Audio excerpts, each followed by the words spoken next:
Hi hello నమస్తే welcome back to another video. Today recipe వచ్చేసి sambar rice. ఈ sambar rice ready చేసుకోవడానికి ముందుగా ఒక కప్పు రైస్ సేమ్ కప్తో కందిపప్పు తీసుకొని ఒకసారి వాష్ చేసుకున్న తర్వాత 2 పచ్చిమిరపకాయలు, ఒక onion, 2 tomatoes, half teaspoon oil, half teaspoon పసుపు వేసుకొని 3 కప్స్ వాటర్ యాడ్ చేసుకొని 4 విజిల్స్ వచ్చే వరకు ఉడికించి పక్కన పెట్టుకోవాలి.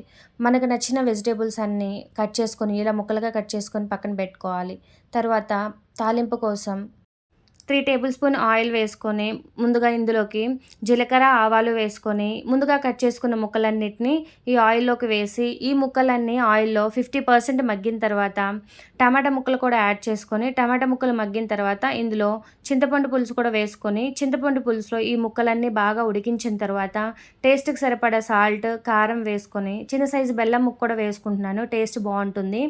ఈ ముందుగా ఉడికించి పెట్టుకున్న రైస్లోకి ఈ ముక్కలన్నీ వేసుకొని ఒకసారి బాగా పూర్తిగా తిప్పిన తర్వాత ఉండలు లేకుండా ఇలా గరిటెతో తిప్పాలండి. ఇలా చిక్కబడిన తర్వాత స్టవ్ ఆఫ్ చేయడమే. ఈ సాంబార్ రైస్ వేడివేడిగా సర్వ్ చేసుకుంటే చాలా టేస్టీగా ఉంటుందండి. ఒకసారి మీరు కూడా ఇలా ట్రై చేసి కామెంట్స్లో తెలియజేయండి.